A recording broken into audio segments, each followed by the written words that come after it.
O cavalo estava fraco e ignorado no canto do curral, enquanto todos riam dizendo que ele não valia nada, até que um comprador misterioso atravessou a multidão e ofereceu 1 milhão sem hesitar. Quando ele se aproximou do animal e murmurou algo ao seu ouvido, seus olhos se encheram de lágrimas. E ao perceberem quem aquele cavalo realmente era, os presentes ficaram paralisados em silêncio absoluto. Se inscreva no canal, deixe seu like e comente de que parte do mundo você está assistindo, porque agora eu vou te contar tudo. A poeira do fim de tarde grudava na pele suada de João da Silva. Ele estava parado no meio do pátio da fazenda Santa Rita, os olhos fixos nas tábuas podres da cocheira. Do seu lado, o capataz Arnaldo remexia os pés no chão de terra, esperando. João, o senhor está aí, tem uns 5 minutos. O que foi?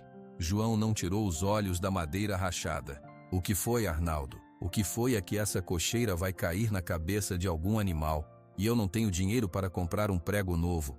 A voz de João saiu áspera, carregada de um cansaço que era mais do que só do corpo. Arnaldo baixou a cabeça. Ele trabalhava na Santa Rita desde jovem, conhecia aquele lugar nos bons tempos. Agora só via a ruína chegando, lenta e certa como a seca. A gente podia tentar consertar com aquelas madeiras velhas do curral, sugeriu Arnaldo sem muita convicção. Consertar com o quê? Com vontade? João finalmente se virou, e Arnaldo viu a sombra nos olhos do patrão. O banco ligou de novo hoje. O senhor Otávio do mercado mandou recado que precisa do pagamento da ração. Até o Zé do carroção está cobrando o frete do mês passado. Eu estou encurralado. A palavra encurralado ficou pesada no ar quente. João passou a mão direita pelo bigode, um gesto rápido e nervoso que ele fazia sempre. E os bezerros novos? A gente podia tentar vender alguns adiantados, insistiu Arnaldo. Quem vai querer? Estão magros, a pastagem está fraca. Eu vou passar mais vergonha. João começou a andar em direção aos pastos, e Arnaldo seguiu, sabendo que a conversa ainda não tinha acabado. Era sempre assim. O patrão precisava falar, mas não queria conselho. Queria apenas despejar o peso. Caminharam em silêncio até a cerca de arame farpado que separava o pasto principal. Do outro lado, sob a sombra mísera de uma árvore quase seca, estava o cavalo. Seu pelo, uma mistura desbotada de branco e cinza, parecia sujo mesmo à distância. Ele estava parado sobre 3 patas, com a traseira esquerda levemente levantada, aliviando o peso. A cabeça pesada estava baixa, quase tocando o chão. E ele? Perguntou Arnaldo com um fio de pena na voz. João respingou um cuspe no chão seco. Trovão, um nome bonito para um saco de ossos. Não serve para trabalho, não serve para montaria, só serve para comer o que a gente não tem. Ele já foi bom, seu João. Lembro quando o senhor trouxe ele há uns 8, 9 anos. Forte, lindo. O passado não paga a conta, Arnaldo. A voz de João explodiu, e um pardal levantou o voo de um galho próximo. O passado é um luxo. Eu preciso do presente, do dinheiro de agora. João agarrou o arame farpado com tanta força que a mão ficou marcada. Ele olhava para Trovão, mas não via o cavalo. Via as letras grossas dos papéis de cobrança em cima da sua mesa. Via a cara de desconfiança do gerente do banco. Via o olhar de preocupação silenciosa da sua mulher, Maria, na hora do jantar. Tem o leilão na cidade depois de amanhã, disse João, a voz mais baixa, como se falasse consigo mesmo. Leilão de animais, desde gado até jegue velho, dão qualquer coisa por qualquer coisa. Arnaldo sentiu um frio na barriga. O senhor vai levar o Trovão? O que mais eu posso levar, Arnaldo? As galinhas? Vou tirar daqui o que não está me dando retorno. Ele é o único que não vai fazer falta na lida. A justificativa soou falsa até para os próprios ouvidos de João. As pessoas vão rir, seu João. O senhor sabe como é. No leilão é tudo brincadeira pesada. Eu aguento a risada, o que eu não aguento mais é a cobrança. João soltou o arame e virou as costas para o cavalo, como se cortasse um laço. Amanhã cedo você o separa. Dá um pouco mais de ração para ele não parecer tão acabado na viagem. Pouco mais, só o suficiente. Sem esperar resposta, João começou a voltar para a casa grande, seus ombros curvados sob um peso que só ele podia sentir. Arnaldo ficou parado, observando o animal solitário. Ele sabia que a ração a mais era um pedido de desculpas que o patrão não sabia dizer. Enquanto isso, do outro lado da cerca, uma figura pequena e ágil se esgueirava pelo campo. Era Sofia, a filha de 12 anos de um dos vaqueiros. Ela vinha quase todos os fins de tarde, sempre escondida, sempre com um tesouro roubado no bolso. Naquele dia, o tesouro era uma maçã vermelha e um pouco amassada, pega da fruteira da cozinha da senhora Maria. Sofia olhou para os lados garantindo que ninguém a via e passou por um buraco conhecido na cerca. Ela se aproximou devagar, sem fazer ruído. Trovão, aqui, boy. O cavalo ergueu a cabeça com um movimento lento e dolorido. Seus olhos, de um castanho desbotado, pousaram na menina. Não havia medo neles, só uma tristeza profunda, uma resignação. Sofia estendeu a mão com a maçã na palma. Trouxe para você, é docinha. Trovão cheirou a fruta, seu focinho quente tocando a mão de Sofia. Depois, com um cuidado que contrastava com seu tamanho, pegou a maçã com os dentes. O som baixo da mastigação quebrou o silêncio da tarde. Sofia se encostou na cerca, perto do cavalo, sem tentar tocá-lo mais. Ela sabia que ele não gostava muito de carinho. Ele só gostava da companhia. O homem do banco veio de novo hoje. Ela disse em voz baixa, como se contasse um segredo só para ele. Papai ficou bravo quando ouviu o carro. Disse que aquele homem era um urubu. Acho que o seu João está com muita dor de cabeça. Trovão parou de mastigar por um instante, olhando para o horizonte, como se escutasse algo muito distante. Eu sei que você não está bem, continuou Sofia, sua voz ficando mais grossa. Eu vejo você tentando não apoiar a pata, mas você ainda é forte, eu sei que é. Ela pensou no rio na semana passada, na água fria puxando ela para o fundo, no desespero, e depois, no susto de ver aquele vulto cinza e branco se jogando na correnteza, sentindo os dentes dele fechando com firmeza, mas sem machucar, na gola da sua camisa. Trovão a tinha arrastado para a margem, ofegante, seu corpo fraco tremendo com o esforço. Ela não contou para ninguém. Teve medo de uma bronca por ter ido sozinha até o rio fundo, mas guardou aquele momento como uma prova. Eles não vêm, sussurrou Sofia, escorrendo uma lágrima que ela limpou rápido com o ombro. Eles só veem o pelo feio e a pata manca. Eles não veem você. De longe, na varanda da casa grande, João observava a cena. Ele viu a menina ao lado do cavalo, as duas figuras paradas naquele pasto ressecado. Um aperto forte tomou conta do seu peito. Não era só pena, era uma culpa aguda que subia pela garganta como um gosto amargo. Ele se lembrou do dia que comprou o Trovão, num leilão bem diferente, muitos anos antes. O cavalo era jovem, seu pelo ruão brilhava sob o sol, e ele tinha um fogo no olhar.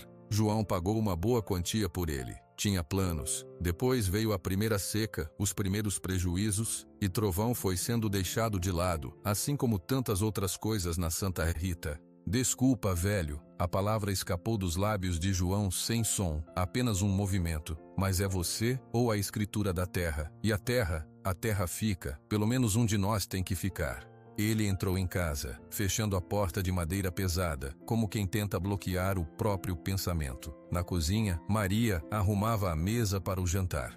Ela olhou para o marido, viu a linha dura da sua boca, os ombros tensos. João? Ela chamou, suave. Não é hora, Maria. Ele cortou, passando direto para o escritório. Sentou-se à escrivaninha de carvalho herdada do pai. Acendeu uma luz fraca. Espalhados à sua frente, os boletos e as cartas do banco formavam um mosaico de desespero. Ele pegou uma caneta. Precisava fazer a lista dos animais que iriam para o leilão. No topo do papel, sua letra trêmula escreveu uma única palavra: Trovão. Do lado de fora, a noite caiu sobre a fazenda Santa Rita. No pasto, Sofia deu um último tapinha no pescoço do cavalo e saiu correndo para casa, prometendo voltar no dia seguinte. Trovão ficou sozinho novamente. Ele caminhou até o ponto mais alto do pasto, de onde se via a estrada de terra que levava para a cidade. Ficou parado, imóvel, olhando para o escuro. Seus ouvidos, ainda aguçados, captaram o uivo de um lobo-guará muito longe. Seu corpo, cheio de dores e memórias, parecia esperar por algo, ou por alguém.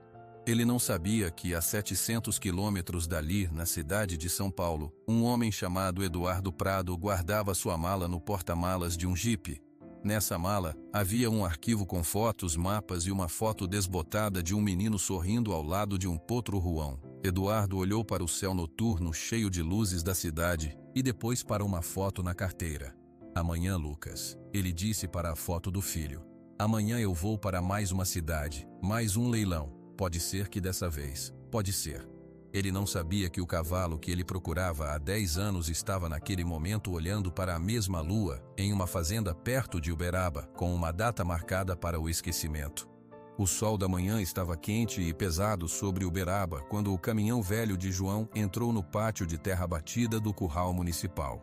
A poeira levantada pela viagem ainda não havia baixado completamente. No compartimento atrás da cabine, Trovão balançava com cada solavanco, seus olhos meio fechados, as patas firmes no assoalho de madeira para tentar se equilibrar com a dor. João desceu do caminhão com um movimento duro. Seu corpo doía da tensão da madrugada passada acordado revirando contas. Arnaldo, que vinha no banco do passageiro, foi direto para a traseira para soltar a porta. "Vamos com calma, boy", Arnaldo falou baixo, puxando a trava de ferro. Dentro, Trovão recuou um passo, relutante. O lugar estava cheio de sons estranhos. O mugido de gado de outros caminhões, o berro de bezerros separados das mães, a voz grossa de homens negociando. Era um cheiro forte de suor, esterco, poeira e medo.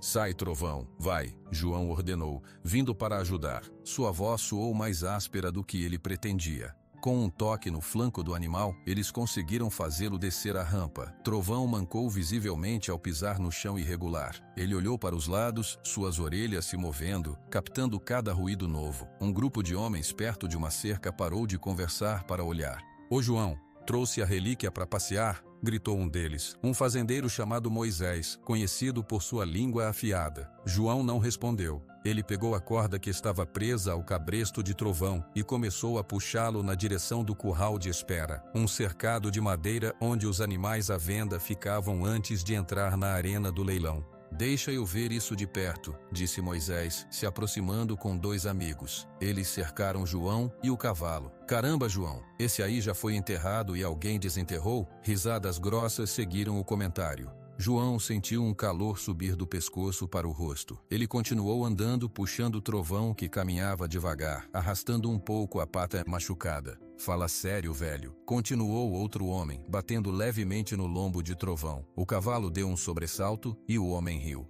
"Tá cheio de falha no pelo. E manca. O que você vai fazer, João? Vender ele para a fábrica de cola?" A frase "fábrica de cola" ecoou no ar, má e cruel. João parou. Ele se virou para enfrentar os homens. "Ele tá à venda. Quem quiser comprar, compra. Quem não quiser, deixa de ser caipira e vai cuidar da sua vida." Moisés levantou as mãos, fingindo se defender. "Tá brabo, João. Tô só avaliando a mercadoria. E digo uma coisa, você vai ter que pagar alguém para levar esse presente aí." Mais risadas. João virou as costas de novo, a vergonha queimando seus olhos. Ele conseguiu levar Trovão até o curral de espera e soltou a corda num poste. O cavalo se encolheu num canto, tentando parecer menor, longe dos olhares e dos comentários que pareciam doer tanto quanto a pata. João saiu do cercado e se apoiou na parte externa da cerca, de costas para o animal. Arnaldo se aproximou. "Ignore esse povo, seu João. Gente sem o que fazer. Eles não estão errados, Arnaldo", João sussurrou, amargo. "Olha para ele, o que ele vale? Uma carroça de milho? R$ 200? Nem isso." Do outro lado da cerca, um casal de pecuaristas passou com uma novilha bonita, de pelagem brilhante. A mulher apontou para Trovão. "Olha, Geraldo, coitado, deve ter sido bonito." "Bonito não paga contas, mulher. Tá acabado. Coisa triste." Eles seguiram adiante, mas as palavras ficaram. "Coisa triste." João apertou os olhos. Ele não queria ver Trovão como uma coisa triste. Ele queria ver só um problema que estava sendo resolvido. Mas era difícil. O leilão começou. O leiloeiro, um homem falante de chapéu e microfone, começou a cantar os lances para os bois gordos, as éguas jovens, os bezerros sadios. O movimento e o barulho aumentaram. Homens gritavam lances, mulheres observavam, crianças corriam entre as pernas dos adultos.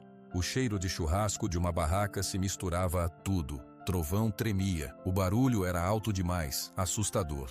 Ele pressionou o corpo contra a madeira do curral, como se quisesse atravessá-la e sumir. João ficou parado no mesmo lugar, assistindo à movimentação. A cada animal vendido por um bom preço, seu estômago se apertava. Aqueles eram fazendeiros que ainda tinham sorte ou sabedoria, ou ambos. Ele não tinha nenhum dos dois. Depois de talvez 1 hora, o leiloeiro anunciou: Agora vamos para os lotes especiais, animais de trabalho, de companhia, oportunidades. Era o eufemismo para os animais que não estavam no seu melhor. Alguns jumentos velhos, uma vaca com um chifre quebrado, um cachorro de guarda aposentado e trovão. Próximo, lote número 15, cavalo macho, raça indeterminada, pelagem Ruão. Vamos lá, pessoal. Quem dá um lance por esse guerreiro? João precisou empurrar Trovão para sair do curral de espera e entrar na arena circular, um espaço aberto de terra cercado por degraus de madeira, onde o público estava sentado.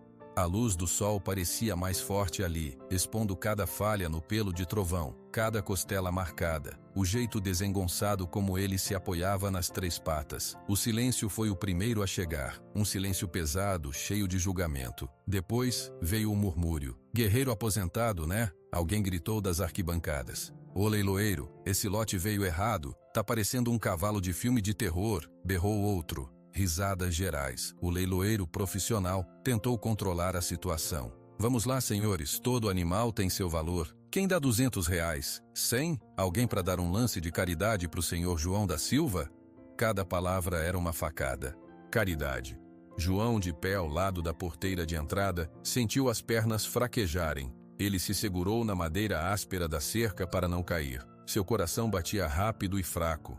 Ele olhou para Trovão no centro da arena. O cavalo tinha a cabeça tão baixa que o focinho quase tocava a terra. Ele não olhava para ninguém. Era a pose definitiva da derrota. Vai, João, pede R$50, gracejou Moisés, agora sentado na primeira fileira com um sorriso largo. Eu dou 20, brincou outro. Eu levo ele se o João me der um saco de milho junto. A onda de gozações crescia. João queria sumir. Ele queria que a terra se abrisse e engolisse ele e toda a sua vergonha. Ele olhou para as mãos calejadas segurando a cerca. Aquelas mãos tinham trabalhado a vida toda. Onde foi que tudo errou? Ninguém dava um lance sério, apenas piadas. O leiloeiro começou a perder a paciência. Pessoal, vamos respeitar. Se não há interessados, o lote será retirado. João sentiu um desespero frio. Retirar significava voltar para casa com Trovão e sem um único centavo. Significava enfrentar Maria sem notícias boas. Significava mais um mês de dívidas crescendo. Ele quase abriu a boca para gritar um preço baixo, qualquer preço, mas o orgulho travou sua garganta. Foi nesse momento que uma menina rompeu a linha de adultos na lateral das arquibancadas e pulou na área restrita, perto da arena.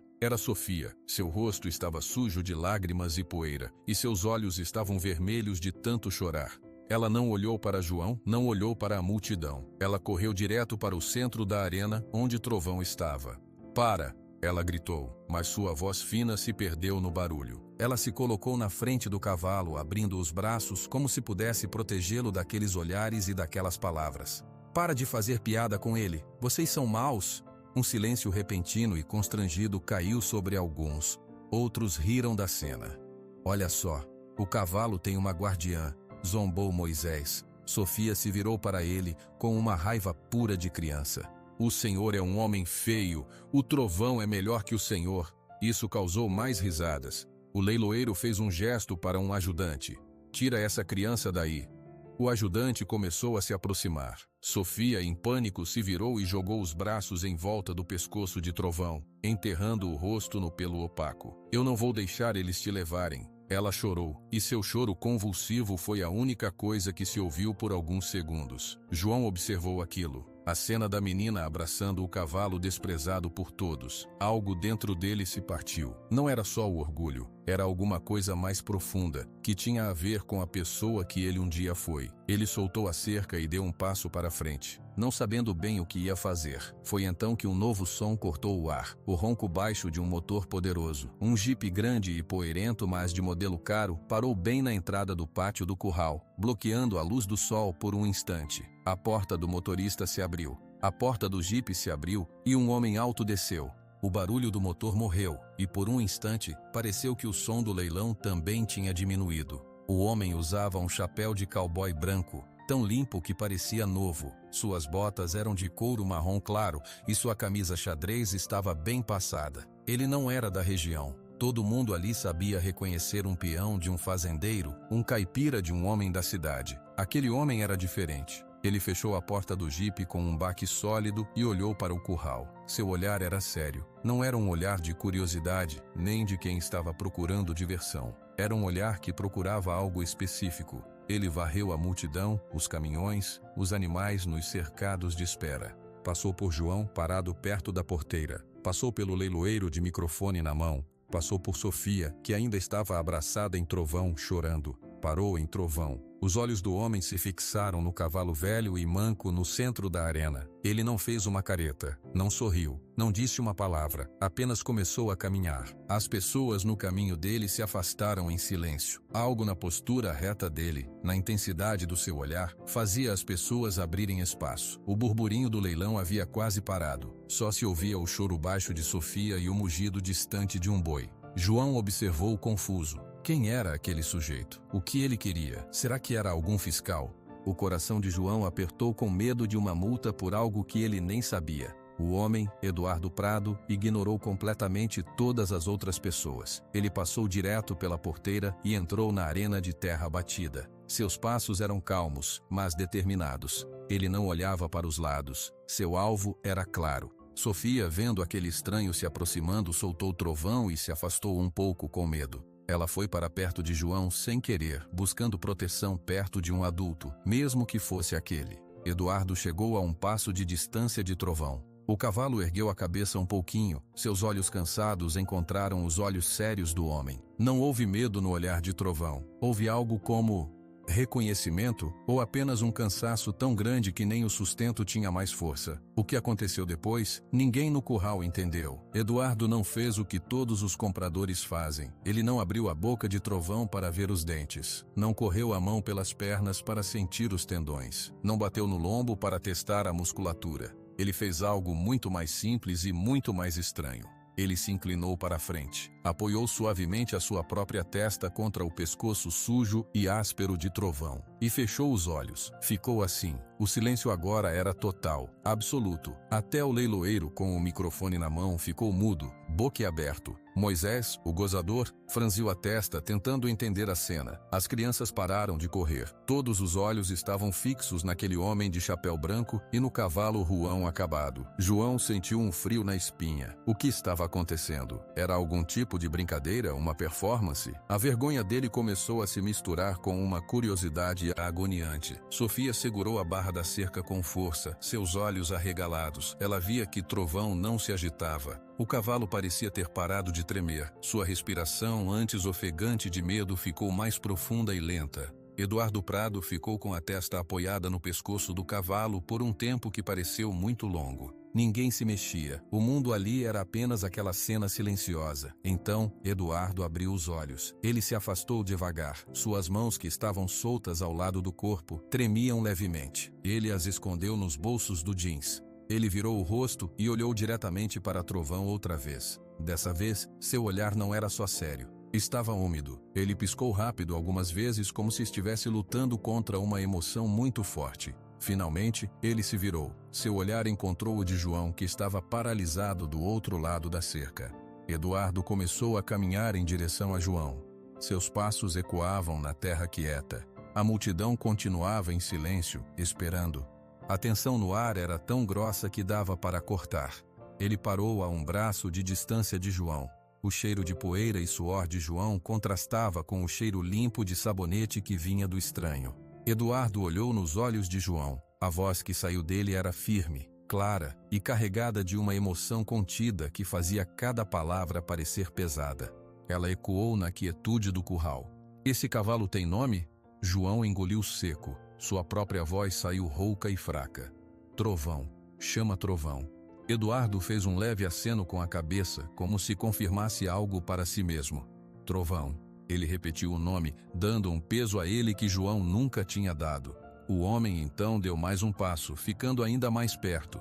João podia ver os fios grisalhos da barba bem aparada, as linhas de preocupação nos cantos dos olhos dele. "João da Silva, dono da fazenda Santa Rita." Eduardo disse. Não era uma pergunta, era uma afirmação.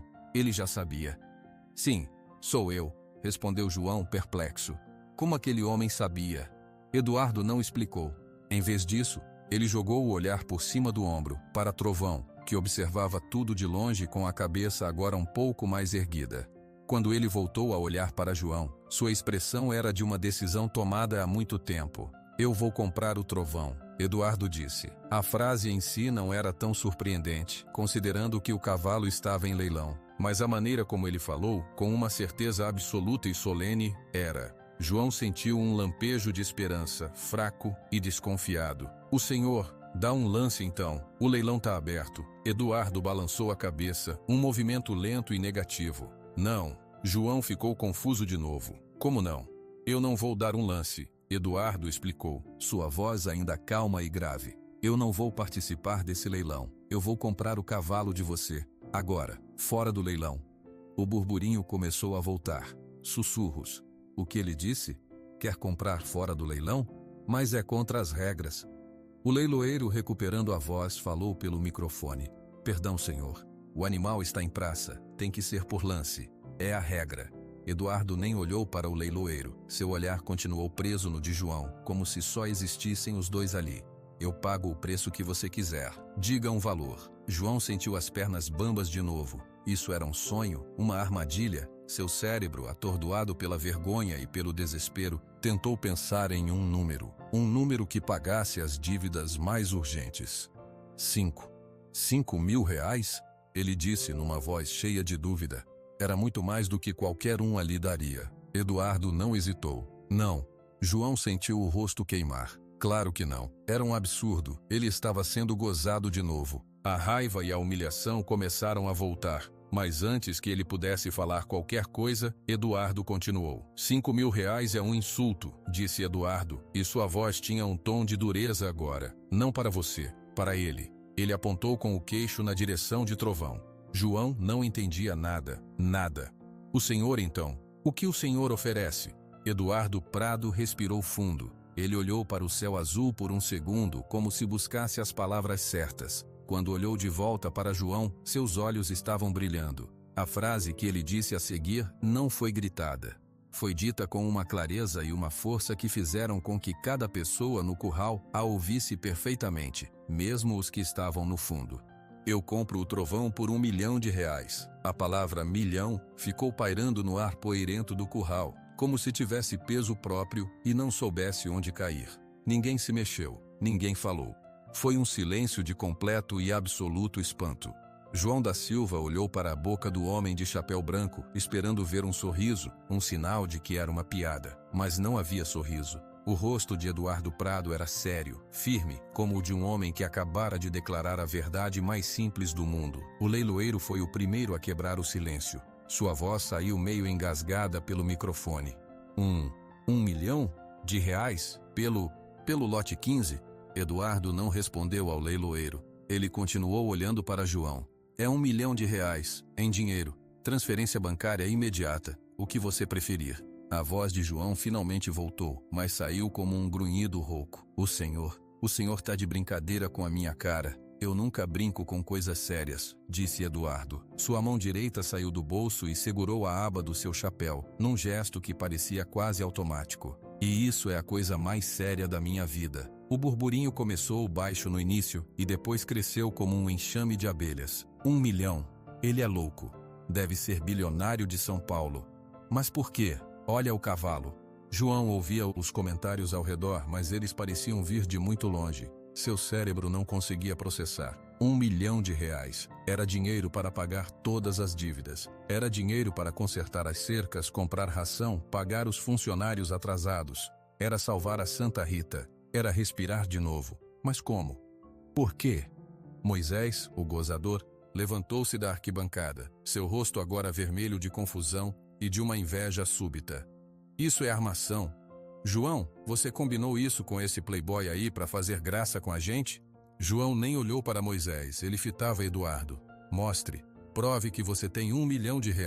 Prove que não é mentira. Eduardo fez um aceno de cabeça, como se esperasse por isso. Ele voltou-se e caminhou de volta na direção do seu jipe. A multidão abriu caminho novamente, mas agora todos se aglomeravam para ver. Ele abriu a porta do passageiro, pegou uma pasta de couro marrom e voltou. A caminho de João, ele foi interrompido por Valdir, o dono do cartório, um homem gordo de terno que suava muito. Valdir tinha aparecido do nada cheirando oportunidade no ar. Um momento, meu caro senhor, disse Valdir, colocando-se no caminho com um sorriso falso. Valdir Pereira, ao seu dispor. Sou o dono do cartório da cidade. Qualquer transação desse porte deve ser feita com assessoria adequada, para evitar problemas futuros, entende?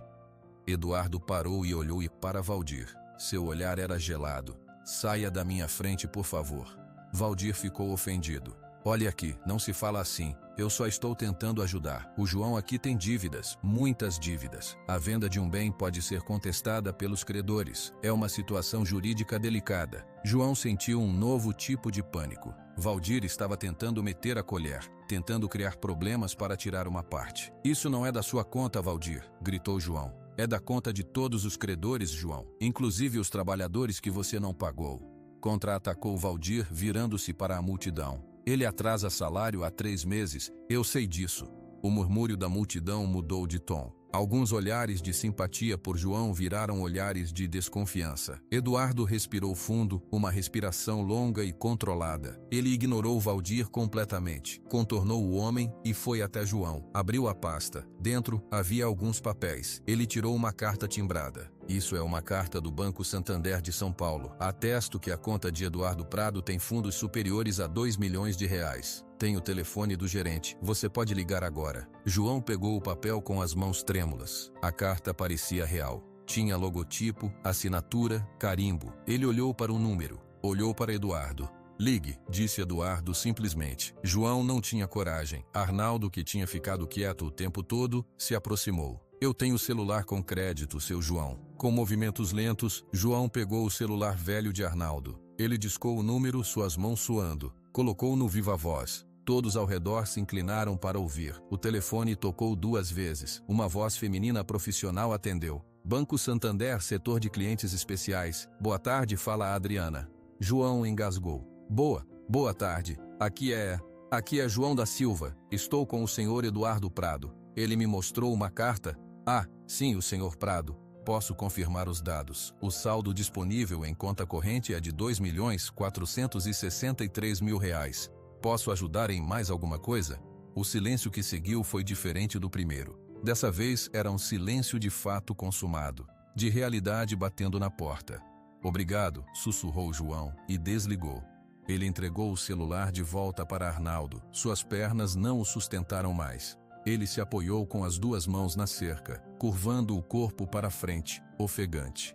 Era verdade. O homem tinha o dinheiro e estava oferecendo 1 milhão por trovão. Valdir ficou branco. Sua tentativa de criar um problema tinha sido esmagada pela prova mais simples que existia: dinheiro na conta. Eduardo guardou a carta de volta na pasta. Está satisfeito? Perguntou a João. João só conseguia balançar a cabeça sem conseguir falar. Era um sonho louco. Foi então que Eduardo fez algo que ninguém esperava. Ele virou as costas para João, para Valdir, para a multidão barulhenta e cheia de olhos. Ele caminhou de volta até o centro da arena, onde Trovão ainda estava parado, observando tudo com aquela quietude estranha. O barulho diminuiu novamente. O que esse homem iria fazer agora? Eduardo se aproximou do cavalo. Dessa vez, ele não apoiou a testa. Ele se colocou bem ao lado da cabeça de Trovão. Ele levantou uma mão e colocou-a com um toque infinitamente suave no lado do focinho do animal, bem perto daquela cicatriz antiga em forma de meia-lua. Ele se inclinou, aproximou a boca do ouvido do cavalo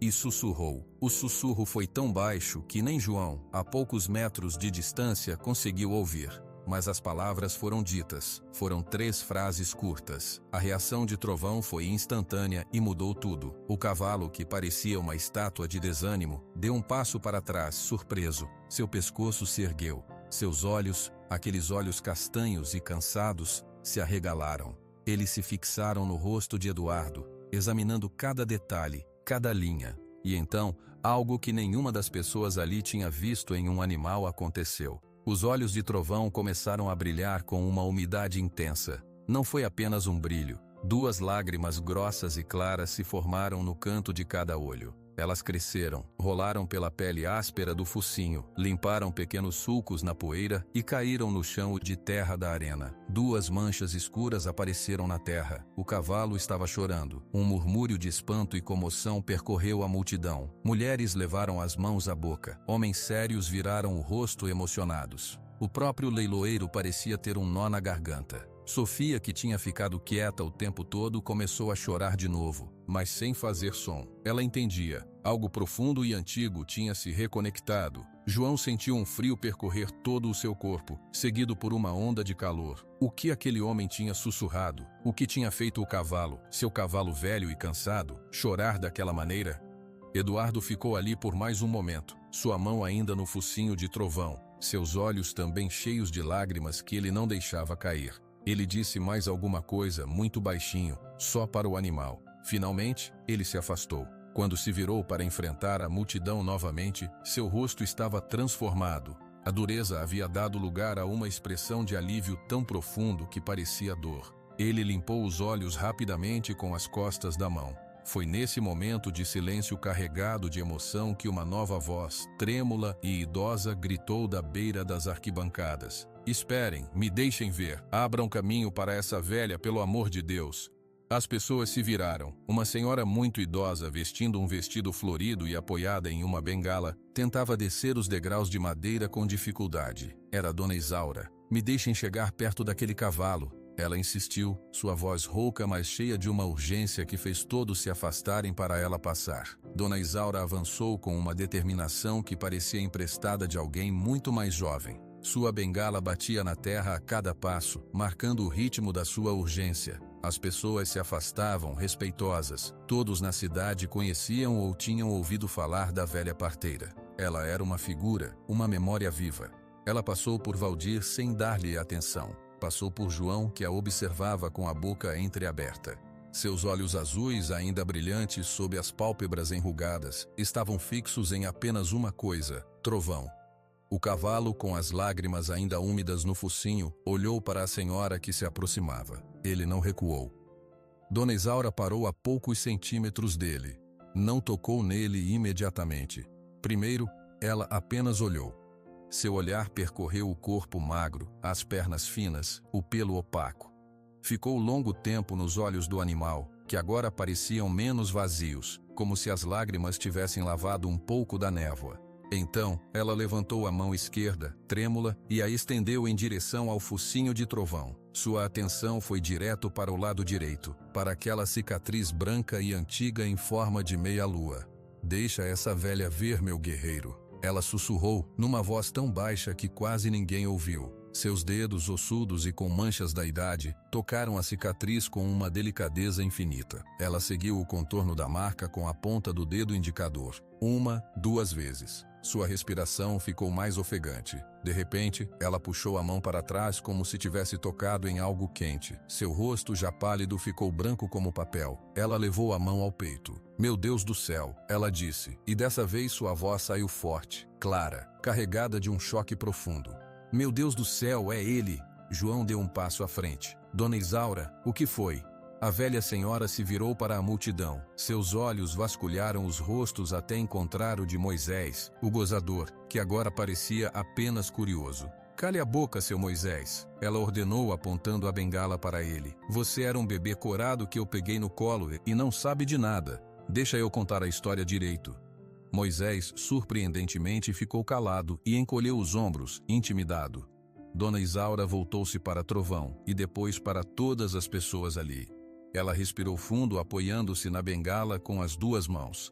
Há 10 anos. Faz 10 anos neste mês. Ela começou, e sua voz tomou um tom narrativo, grave e hipnótico. Na beira da estrada para Araguari, tinha o Hotel Veraneio. Um lugar bonito de madeira, cheio de famílias no fim de semana. Alguns dos mais velhos na multidão trocaram olhares. Eles se lembravam. Um homem de barba grisalha assentiu lentamente. Num sábado à noite, um curto-circuito. Nas cozinhas, o fogo começou devagar e depois virou um inferno. Madeira velha, vento. Em minutos, tudo estava em chamas. Os olhos de Dona Isaura se encheram de lágrimas, mas ela não as deixou cair. As pessoas saindo aos gritos. Os bombeiros de Uberaba vieram, mas demorou. Na confusão, uma criança se perdeu. Um menino ficou preso no corredor do primeiro andar. As escadas de madeira já estavam pegando fogo.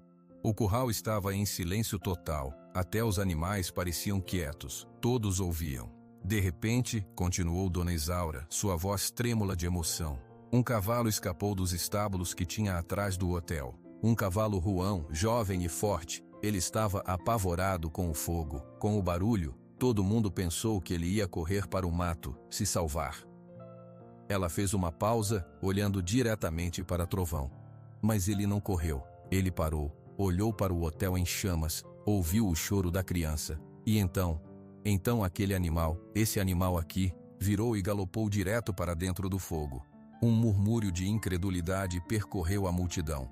João arregalou os olhos. Sofia segurou a respiração. Ele entrou pela porta da frente que já estava em brasa. Dona Isaura prosseguiu, cada palavra saindo com peso. Sumiu na fumaça preta. Todo mundo gritou. Achavam que ele ia morrer queimado lá dentro. Passou 1 minuto, 2, 3. O fogo estava mais forte. Ninguém tinha esperança. Ela limpou um canto do olho com o dorso da mão. E aí, ele saiu, trovejando de dentro das chamas, o pelo chamuscado, a fumaça saindo do seu corpo, e nas costas dele, agarrado com todas as forças no seu pescoço, estava o menino, vivo. Um suspiro coletivo saiu da multidão. Várias mulheres choraram. Ele deixou o menino em segurança nos braços de um bombeiro, e depois ele simplesmente sumiu. Galopou para a escuridão da noite machucado com a queimadura no focinho. Alguns homens tentaram segui-lo, mas ele desapareceu no mato. Ninguém nunca mais o viu. Todo mundo pensou que ele tinha ido morrer em algum canto, feito um herói. O cavalo do incêndio do veraneio. A história virou lenda por aqui. Dona Isaura apontou a bengala para a cicatriz no focinho de Trovão. A marca da brasa. A meia-lua. É essa, eu nunca esqueci. Eu vi ele naquele dia, depois que salvou o menino de perto. Era um cavalo lindo, forte, com olhos de fogo. Ela então se virou completamente para João, e sua voz ficou carregada de uma emoção intensa. João da Silva, onde foi que você achou esse cavalo? João estava atordoado. As palavras giravam na sua cabeça. O incêndio, o hotel veraneio. Ele se lembrava vagamente do boato. Eu comprei ele num leilão em Ituiutaba. Deve fazer uns 8, 9 anos. O homem que vendeu disse que ele era arredio, que tinha pegado ele num pasto abandonado. Não sabia da história.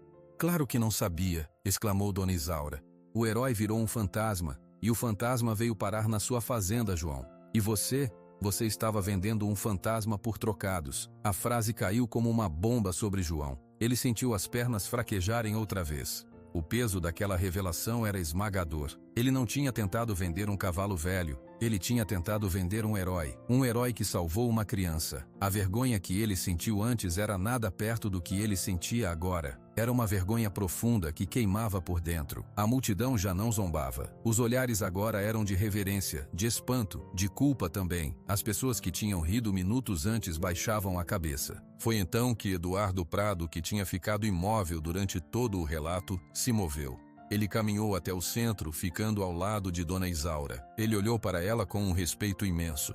O senhor é o pai da criança? Perguntou Dona Isaura, sua voz suave agora. Eduardo balançou a cabeça. Ele parecia lutar para manter a compostura. Suas mãos nos bolsos tremiam visivelmente. Quando falou, sua voz saiu rouca, cheia de uma emoção contida por 10 anos. A criança salva, ele disse, e fez uma pausa para engolir seco. Era meu filho, Lucas. Um novo murmúrio, agora de compreensão, varreu o curral.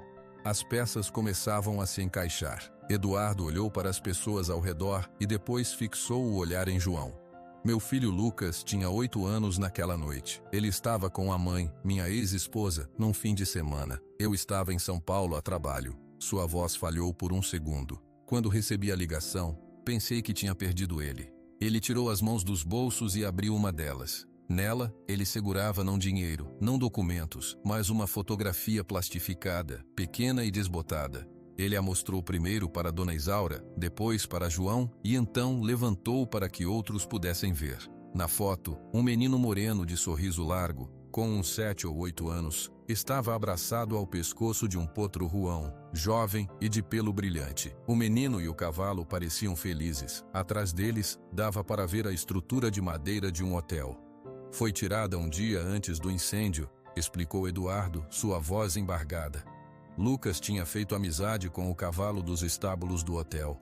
Ele adorava aquele cavalo. Quando o incêndio aconteceu, foi esse cavalo que o salvou. Não foi um acidente. Ele reconheceu Lucas, ele foi buscá-lo. Eduardo guardou a foto com cuidado, próximo ao peito. Ele se voltou para Trovão e suas feições se suavizaram de uma maneira que ninguém tinha visto ainda. Lucas nunca esqueceu. Ele sempre disse que o cavalo tinha ido embora, mas que um dia ia voltar. Eu fiz uma promessa a ele naquela noite no hospital. Eu disse: a gente vai encontrar o seu herói, filho. Eu pensei que era uma mentira para confortar uma criança assustada. Ele fez uma pausa e uma lágrima finalmente escapou do seu olho e correu pela barba bem aparada. Mas eu comecei a procurar. Primeiro por perto, depois por todo o estado, depois por todo o Brasil. 10 anos olhando em cada feira, em cada leilão, em cada fazenda que eu ouvia falar de um cavalo ruão. Eu tinha um arquivo, mapas, fotos, até sonhava com ele. Ele olhou para Trovão e um sorriso triste e aliviado apareceu em seu rosto. E hoje eu cancelei uma reunião muito importante em São Paulo. Algo me disse para vir a Uberaba, para checar um último leilão. E eu o vi, encolhido no canto, com a mesma cicatriz da foto que eu carrego na carteira há uma década. A revelação estava completa. O cavalo velho e desprezado era um herói. O homem rico e misterioso era um pai grato em uma busca de uma vida inteira. A história fechava um círculo bem na frente de todos. A emoção no ar era palpável, mas no meio daquela cena de quase redenção, uma sombra se moveu. Valdir, o dono do cartório, que tinha ficado quieto durante o relato, limpou a testa suada. Seus olhos pequenos e ávidos piscaram rapidamente. A história era linda, mas ele ainda via uma oportunidade. R$1 milhão era R$1 milhão, e na sua cabeça toda a história, mesmo de herói, tinha uma brecha para um negócio. A foto na mão de Eduardo Prado parecia vibrar com o peso da memória. O menino sorridente, o cavalo ruão de pelo brilhante. Era a prova, a conexão entre o passado e aquele presente incrível. A multidão não fazia mais barulho. O espanto tinha dado lugar a um respeito silencioso. As pessoas olhavam para Trovão de uma maneira completamente nova. O cavalo não era mais um saco de osso. Ele era uma lenda que tinha voltado à vida. Eduardo abaixou a mão que segurava a foto e a guardou com um cuidado enorme no bolso interno do seu colete. Ele limpou o rosto com as mãos, tentando recuperar o controle. 10 anos, ele repetiu, sua voz mais firme agora, dirigindo-se a todos, mas principalmente a João. Pode parecer loucura, um homem gastar 10 anos da sua vida procurando um cavalo. Ele fez uma pausa e olhou para o chão de terra, como se visse todos os caminhos que tinha percorrido ali. No começo, eu só perguntava nas redondezas do hotel. Depois, fui para cidades vizinhas. Eu imprimia fotos do Trovão, da época que ele era jovem. Eu mostrava para peões, para donos de pousada, para caminhoneiros. Você já viu esse cavalo? A resposta era sempre a mesma. Não, senhor, parece com muitos outros.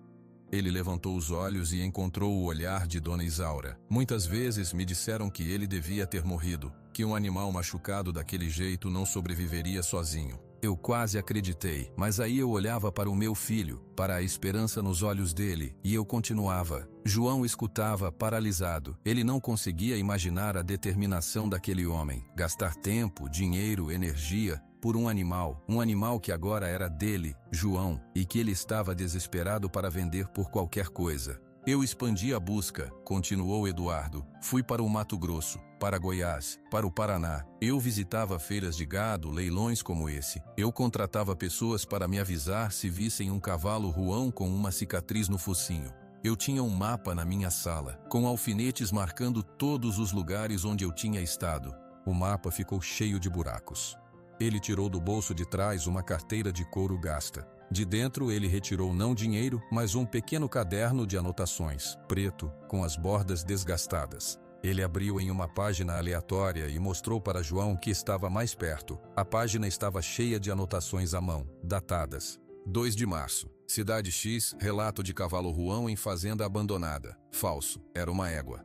15 de julho. Senhor no interior de Minas diz ter visto animal com marca similar. Viajei 800 quilômetros. Era uma cicatriz de arame. Todas as esperanças eram falsas, disse Eduardo, fechando o caderno com um baque suave. Mas eu não podia parar, porque se eu parasse era como se eu estivesse desistindo do herói que salvou o meu filho. Era como se eu estivesse dizendo para o Lucas que a gratidão tem prazo de validade. A palavra gratidão ecoou no ar. João sentiu-a como um soco no estômago. Gratidão. Ele não tinha sido grato por nada ultimamente, só pressionado, amargo, com medo. Nos últimos 2 anos, Eduardo prosseguiu, sua voz ficando mais cansada. Eu quase desisti de verdade. Meus negócios em São Paulo precisavam de atenção. Meu filho estava crescendo. As pessoas me chamavam de louco. Até o Lucas, agora com 18 anos, me dizia: pai, talvez a gente nunca encontre. E tá tudo bem. O importante é que ele me salvou. Eduardo sorriu, um sorriso triste e terno. Mas eu sabia que não estava tudo bem. Para mim não, porque eu tinha feito uma promessa, e uma promessa para um filho. Essa é a única coisa na vida que a gente tem que cumprir, não importa o que aconteça. Ele se virou completamente para Trovão, que observava tudo com a cabeça erguida, as orelhas atentas. Parecia que o cavalo entendia cada palavra. Ontem à noite, Eduardo disse baixinho, quase para si mesmo: eu estava em São Paulo. Tinha uma reunião muito importante hoje de manhã, mas eu não conseguia dormir. Eu abri o meu arquivo no computador, como faço toda noite, e vi uma notinha que eu tinha feito meses atrás. Leilão municipal de Uberaba todo final de mês. Checar. Era só mais uma anotação entre centenas. Ele fechou os olhos por um momento, relembrando. Algo me disse para vir. Algo forte. Eu cancelei a reunião. Peguei o jipe e dirigi a noite toda. 7 horas de estrada. Cheguei aqui com o sol já alto. E quando eu entrei nesse curral, quando eu vi aquele vulto cinza e branco encolhido no canto, o coração quase parou. Abre os olhos e olha para João com uma intensidade dolorosa. Eu não precisei ver a cicatriz de perto, eu senti.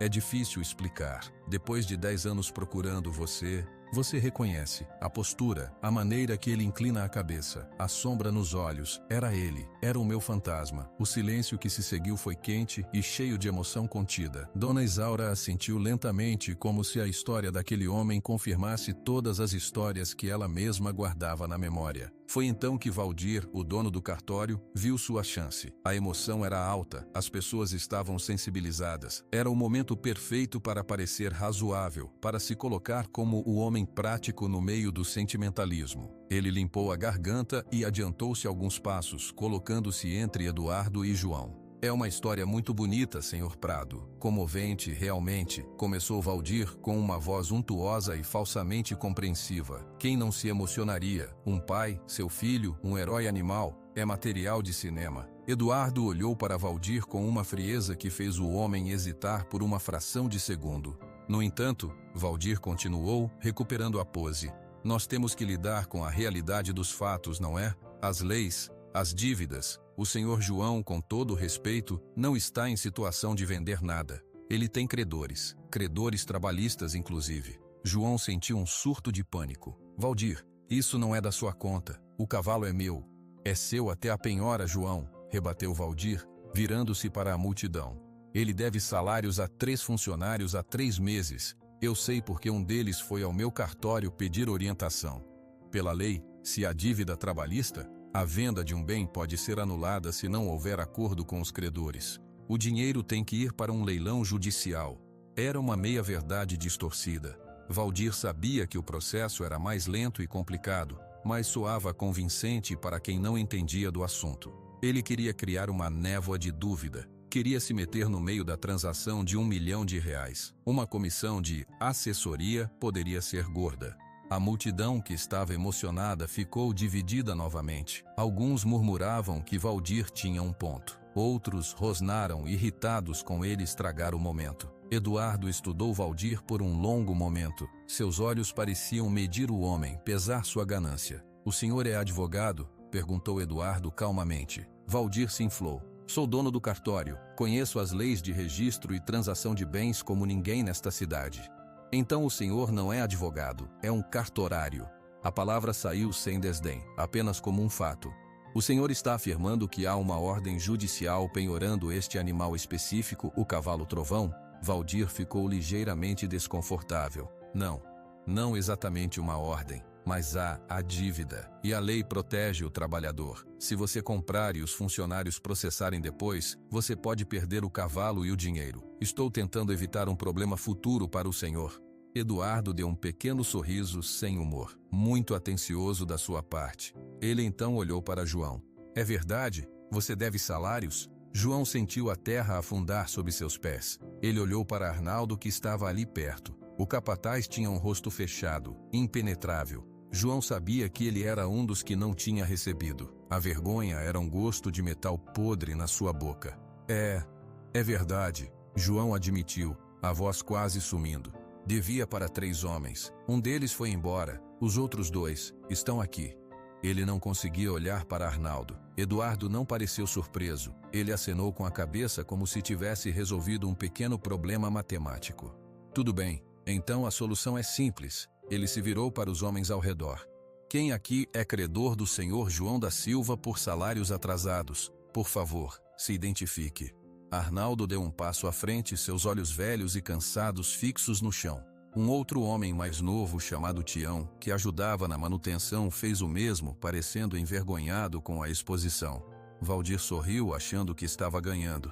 Viu só? Agora fica complicado. Eduardo ignorou Valdir completamente. Ele olhou para Arnaldo e para Tião. Quanto o senhor João deve a cada um de vocês? Perguntou direto. Arnaldo e Tião trocaram um olhar. Foi Arnaldo quem falou, em voz baixa. São 3 meses para mim. Dá uns 4.500. Para o Tião, 2 meses. Uns 3.000. Eduardo fez um cálculo rápido na cabeça. 7.500 reais. Ele olhou para João. É isso? João apenas balançou a cabeça, afirmando sem conseguir falar. Perfeito, disse Eduardo. Ele abriu a pasta de couro novamente. Desta vez, tirou um bloco de cheques. Ele apoiou a pasta na cerca, preencheu um cheque rapidamente com uma letra firme. Ele o destacou e o estendeu para Arnaldo. Aqui está um cheque visado do meu banco, no valor de 20.000 reais. Está no nome do senhor Arnaldo. O senhor e o Tião dividem como acharem justo. Os 12.500 que sobrarem. É pela espera, pelo transtorno. Arnaldo pegou o cheque com mãos trêmulas. Ele olhou para o valor escrito por extenso. 20.000 reais. Seus olhos se encheram de lágrimas. Senhor, isso é muito. Não precisava.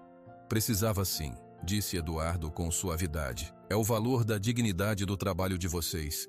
E um pouco mais, pela paciência. Ele então olhou para Valdir, e seu rosto perdeu toda a suavidade. A dívida trabalhista está saldada. Agora, tem mais algum impedimento legal, mate Dr. Valdir? Alguma outra penhora fantasma? Alguma taxa de cartório que eu precise pagar antecipadamente para você? Valdir ficou vermelho. Ele tinha sido completamente anulado. O homem tinha resolvido o problema que ele usava como desculpa em menos de 2 minutos. E com uma generosidade que só fazia Valdir parecer mais mesquinho. Não, a princípio, gaguejou Valdir. Então, se não há impedimentos, Eduardo disse, erguendo a voz para todos ouvirem. Eu, Eduardo Prado, estou comprando o cavalo Trovão de João da Silva, pelo valor combinado de 1 milhão de reais. A transação é direta. Os problemas de dívidas do senhor João com terceiros não têm mais relação com este animal. Ele se virou para o leiloeiro que ainda estava com o microfone mudo na mão. O senhor pode considerar o lote 15 retirado do leilão. A venda foi feita em particular. O leiloeiro, aliviado por toda a confusão ter um fim, apenas acenou com a cabeça. Parecia que finalmente tudo estava resolvido. O herói tinha sido encontrado. A dívida de gratidão seria paga. A multidão começou a murmurar em aprovação, alguns até batendo palmas. Mas no auge daquele momento de quase acordo, uma voz fina, carregada de angústia e de uma verdade ainda maior, gritou mais uma vez. Era Sofia. Ela não aguentava mais. Ela viu que iam levar Trovão, o seu amigo, e ninguém sabia a história toda. Ninguém sabia o herói que ele ainda era. Ela soltou a mão de uma mulher que a segurava e correu. Correu direto para o centro da arena, onde Trovão estava, e onde Eduardo e João estavam perto. Ela se jogou contra a perna dianteira de Trovão, abraçando-a com toda a força dos seus 12 anos. E então, ela gritou para todos com uma voz que vinha das entranhas. Parem! Ele não é só um herói do passado. Vocês não sabem de nada. O grito de Sofia cortou o ar como um relâmpago. Todos os olhos que estavam em Eduardo, em João, no cheque, se viraram para a menina pequena abraçada na perna do cavalo. Seu rosto estava encharcado de lágrimas e sujo de poeira. Seus olhos enormes e castanhos brilhavam com uma mistura de medo e de uma coragem desesperada. Sofia, sai daí! A voz do seu pai, o vaqueiro Almir, ecoou do fundo da multidão, cheia de preocupação e vergonha. Mas Sofia não saiu. Ela apertou mais forte a perna de Trovão. O cavalo baixou a cabeça e tocou suavemente o ombro dela com o focinho, num gesto de proteção. O que você está falando, menina? Perguntou Dona Isaura. Sua voz suave agora, curiosa. Sofia engoliu o choro. Ela olhou para a velha senhora, depois para Eduardo e finalmente para João. Sua voz saiu trêmula, mas clara. Na semana passada, quinta-feira, eu fui até o Rio Fundo, atrás da casa do seu João. Eu fui ver uns filhotes de pássaro. Ela fez uma pausa hesitante. Eu escorreguei na pedra molhada. Caí na parte funda. A correnteza era forte. Eu não sei nadar direito. Um murmúrio de preocupação percorreu as mulheres na multidão. O pai dela, Almir, empalideceu. Eu gritei, mas não tinha ninguém por perto. Só o gado no pasto longe. A água era fria. Eu estava engolindo água. Já estava afundando. As lágrimas voltaram a correr pelo rosto de Sofia enquanto ela revivia o terror. Ela virou o rosto e olhou para Trovão. E aí ele veio. Todos seguraram a respiração. O Trovão estava pastando perto da cerca no pasto velho. Ele me viu, ele ouviu. E ele veio correndo. Mesmo mancando, ele correu até a margem do rio. E ele não parou. Sofia fechou os olhos por um segundo, como se visse a cena. Ele pulou na água. Pulou mesmo. O barulho foi grande. Ele nadou até mim. A correnteza puxava a gente. Eu estava com medo de puxar ele para baixo, mas ele chegou do meu lado. Ela abriu os olhos olhando para as pessoas com uma intensidade que silenciava qualquer dúvida. Ele não tinha como eu subir nas costas dele na água. Então ele pegou a gola da minha camisa com os dentes. Bem aqui. Ela apontou para o ombro. E ele começou a nadar de volta me puxando. Eu senti os dentes dele na roupa, mas não doeu. Ele estava segurando com cuidado, muito cuidado. O silêncio no curral era absoluto. Até o vento pareceu parar de soprar. Ele me arrastou até a margem, até onde os pés dele conseguiram tocar o chão. Aí ele me puxou para a grama, com a cabeça dele. Eu cuspi água, eu chorei. Ele ficou do meu lado, ofegante, todo molhado, tremendo. A pata dele doía, eu via. Ele ficou ali até eu conseguir me levantar. Sofia soltou a perna de Trovão e se virou completamente para a multidão, seus pequenos punhos cerrados. Ele me salvou. Ele é velho, ele manca, ele está feio, mas ele me salvou. Ele pulou no Rio Fundo por mim. Ele é um herói agora também. Não é só coisa de 10 anos atrás. A confissão saiu como um torrente. A verdade simples e poderosa de uma criança. Ninguém falou, ninguém riu, ninguém duvidou.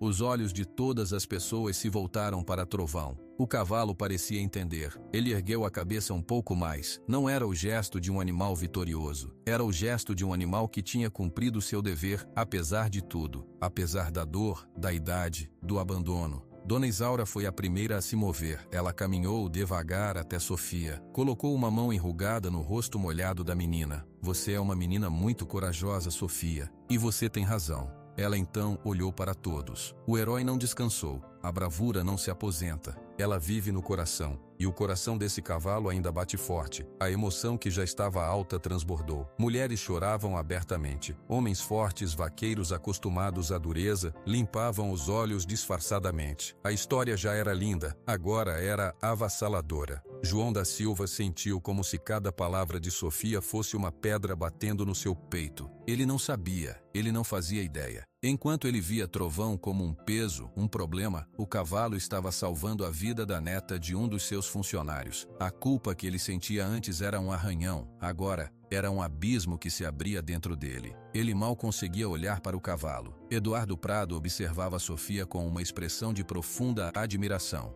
Ele então olhou para Trovão e um novo tipo de lágrima, de puro orgulho, bem no fundo dos seus olhos. O herói do seu filho ainda era um herói. Aquele cavalo tinha uma grandeza que ia muito além do tempo. Valdir, o dono do cartório, observava a cena com desconforto crescente.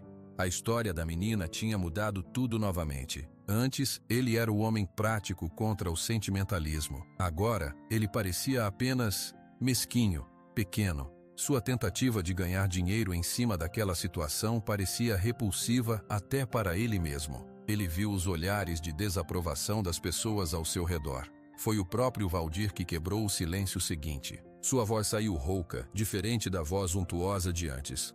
A menina tem prova disso? Alguém viu? Foi uma última tentativa fraca, e ele parecia saber. O pai de Sofia, Almir, deu um passo à frente. Seu rosto estava sério. Eu vi, seu Valdir. Cheguei em casa e encontrei a Sofia encharcada e em choque. O cavalo estava perto, também molhado, com o pelo pingando. A menina contou tudo. Eu não espalhei porque ela pediu para não contar. Teve medo de levar bronca por ter ido sozinha ao rio. Ele olhou para João. E eu não quis causar mais problema para o patrão. A confirmação de Almir foi a última peça. Não havia mais dúvidas. Valdir baixou a cabeça. Ele olhou para as próprias mãos, para o anel de ouro no dedo. Quando levantou o olhar, ele não olhou para Eduardo ou para João. Olhou para Trovão. A voz dele falhou. Ele limpou a garganta. Eu acho que me intrometi onde não devia. A história é maior do que qualquer lei de cartório. Ele deu meia volta e começou a andar em direção à saída sem olhar para trás. A postura arrogante tinha se transformado em ombros curvados. A ganância tinha sido derrotada por uma verdade simples contada por uma criança. A saída de Valdir pareceu liberar algo no ambiente. A tensão final se foi. O leiloeiro, percebendo que o espetáculo real tinha acabado, desligou seu microfone e saiu discretamente da arena. O leilão, para todos os efeitos, tinha terminado. As pessoas começaram a se aproximar, devagar. Não para fazer lances, não para zoar. Para ver, para estar perto daquela história. Alguns tiravam fotos com o celular, outros apenas acenavam para Trovão com respeito. João finalmente se forçou a se mover. Ele caminhou com passos pesados até o centro da arena. Parou em frente a Sofia. Sofia, ele começou, mas as palavras sumiram. O que ele poderia dizer? Obrigado? Era pouco. Eu não sabia? Soava como uma desculpa vazia. A menina olhou para ele. Seus olhos ainda estavam vermelhos, mas o medo tinha ido embora. Ele é bom, seu João. Ele só precisava de alguém que fosse bom com ele também. A frase, dita com a simplicidade brutal de uma criança, foi o golpe final. João não aguentou. Ele desviou o olhar, uma dor profunda contraindo seu rosto. Foi Eduardo quem tomou a frente. Ele se aproximou de João e de Sofia. Sofia, disse Eduardo, ajoelhando-se para ficar na altura dela. Obrigado. Obrigado por ter coragem de contar. Obrigado por cuidar dele quando ninguém mais cuidava. Sofia olhou para aquele homem alto e sério, e um pequeno sorriso trêmulo apareceu em seus lábios. Ele merece. Ele salvou o seu filho e me salvou. Sim, concordou Eduardo, sua voz embargada. Ele merece tudo. Ele se levantou e colocou uma mão no ombro de João. O toque fez João estremecer. João, disse Eduardo. Sua voz era firme, mas não era mais a voz do negociador. Era a voz de um homem que tinha completado uma missão. Nós precisamos terminar o nosso acordo, mas eu quero mudar os termos. João olhou para ele, confuso e exausto. Mudar? Mas o senhor já pagou as dívidas dos meus homens. Não é sobre isso, Eduardo interrompeu suavemente. É sobre o que vem depois, para você e para ele. Ele olhou para Trovão e depois para o céu, onde o sol começava a inclinar-se para o oeste. A tarde estava chegando ao fim. Eu não quero apenas comprar o Trovão, disse Eduardo, e todas as pessoas ao redor se inclinaram para ouvir. Eu quero fazer um novo acordo, um acordo que honre o herói que ele é, e que talvez conserte um pouco do que se perdeu. A palavra acordo ficou suspensa no ar, carregada de uma nova expectativa. O que aquele homem, depois de tudo, poderia querer mudar? A atenção de todos estava dividida entre Eduardo, João e o homem que se retirava. Valdir caminhava em direção à saída do curral, seus passos pesados na terra batida. A postura arrogante tinha murchado. Ele não olhava para os lados, mas todos podiam ver o rubor na sua nuca, a vergonha que queimava seu rosto. Ele parou perto da porteira principal, onde um menino vendia sacos de amendoim. O menino olhou para ele, sem medo, apenas curioso. Valdir fitou o saco de amendoim por um longo momento, como se visse algo muito diferente ali. Um herói, ele murmurou, tão baixo que só o menino ouviu. O cavalo é um herói. A menina disse a verdade. Eu só vi o dinheiro. O menino não respondeu. Apenas segurou seu tabuleiro. Valdir levantou a cabeça e olhou para trás, para a cena no centro da arena. Viu Eduardo ajoelhado perto de Sofia. Viu João, o rosto marcado por uma dor profunda. Viu Trovão, de cabeça erguida, cercado por pessoas que agora olhavam para ele com admiração, não com pena. Algo se quebrou dentro de Valdir. Não era só a chance de ganhar uma comissão. Era algo mais antigo, mais feio. A ganância que ele sempre vestiu como se fosse esperteza. A ambição que fazia ele torcer as leis para se beneficiar. Na frente daquela história simples, um pai grato, uma menina salva, um cavalo corajoso, toda a sua esperteza parecia suja, pequena. Ele virou-se de volta. Não saiu. Começou a caminhar de volta para o centro. Seus passos eram lentos, hesitantes. As pessoas que estavam no caminho se afastaram em silêncio, observando-o. Ele parou a alguns metros de Eduardo e João. Abriu a boca para falar, mas nenhum som saiu. Ele fechou os olhos, respirou fundo e tentou novão. Sou Valdir Pereira, ele disse, e sua voz era rouca e irreconhecível. Eu vim para pedir desculpas. Todos os olhos se voltaram para ele. Não havia hostilidade agora, apenas curiosidade. Eu não devia ter me intrometido, continuou Valdir, olhando para o chão. Eu usei a dívida do João como desculpa. Eu só estava pensando no dinheiro que eu poderia ganhar. Eu não quis ver o que realmente estava acontecendo. Ele ergueu os olhos e olhou diretamente para Trovão. Esse cavalo, ele é mais do que qualquer documento do meu cartório. Ele é mais importante do que qualquer regra que eu tentei inventar. Eu estava errado. Ele então olhou para Sofia. Menina, você é mais corajosa do que eu. Você falou a verdade. Eu tentei esconder a verdade atrás de papéis e mentiras. Me perdoe. Sofia, surpresa, apenas acenou com a cabeça, sem saber o que dizer. Valdir se virou finalmente para Eduardo e para João. A venda de vocês é de vocês. Eu não vou atrapalhar. Eu vou embora agora. Ele fez uma pausa e sua voz quase sumiu. Espero que o cavalo tenha uma boa vida. Ele merece. Sem esperar resposta, Valdir deu meia volta e dessa vez foi embora de verdade. Seus ombros, antes inflados de importância, estavam curvados, mas de uma maneira diferente. Era a curva da humildade, não da derrota. Ninguém o impediu. Ninguém disse uma palavra. Sua saída foi o último ato da velha história de ganância que não tinha lugar ali. O silêncio que seguiu foi limpo, pacífico. Foi Dona Isaura quem falou, com sua sabedoria prática. Às vezes a verdade precisa de uma vozinha fina para falar mais alto que todo mundo. E hoje, a vozinha foi a da Sofia. Ela colocou a mão no ombro da menina. Você fez bem, criança, muito bem. A aprovação da velha parteira selou o sentimento de todos. A multidão, que antes era um grupo de curiosos e gozadores, agora era quase uma comunidade unida por aquele momento. Muitos se aproximaram para dar um tapinha no ombro de João, um gesto silencioso de apoio. Outros acenavam para Eduardo com respeito. João parecia estar saindo de um transe. A confissão de Valdir, a história de Sofia, as lágrimas de Trovão, era muita coisa. Ele olhou para Eduardo. O senhor falou em mudar os termos. Eduardo assentiu. Ele se levantou esticando as costas. A tensão da busca de 10 anos parecia ter saído do seu corpo, deixando para trás uma determinação calma. João, eu vou te pagar o R$1 milhão, como combinamos. João sentiu um alívio imenso, mas também uma confusão. Então, o que muda? O que eu quero fazer com o dinheiro e com o Trovão? Eduardo apontou para o cavalo. Você vendeu ele para mim, mas eu não quero ser dono dele, não do jeito que se é dono de uma coisa. João franziu a testa sem entender.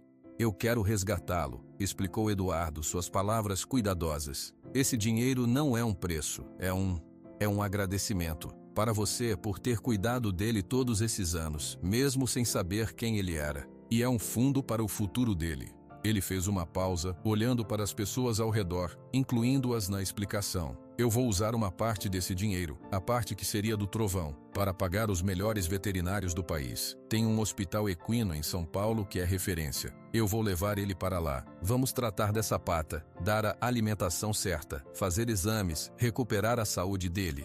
Soros de aprovação surgiram na multidão. A ideia era certa. E depois? Perguntou Arnaldo, que ainda segurava o cheque de R$20 mil como se fosse uma folha sagrada. Depois, disse Eduardo, e um verdadeiro sorriso, amplo e cheio de luz, apareceu em seu rosto pela primeira vez. Eu vou levá-lo para casa. Tem uma chácara tranquila em Serra Negra, em Minas Gerais, com pasto verde, sombra, um riacho limpo. Lá, ele nunca mais vai precisar trabalhar. Ele vai viver em paz. A imagem era perfeita. Todos conseguiam ver o cavalo-herói descansando em um lugar bonito.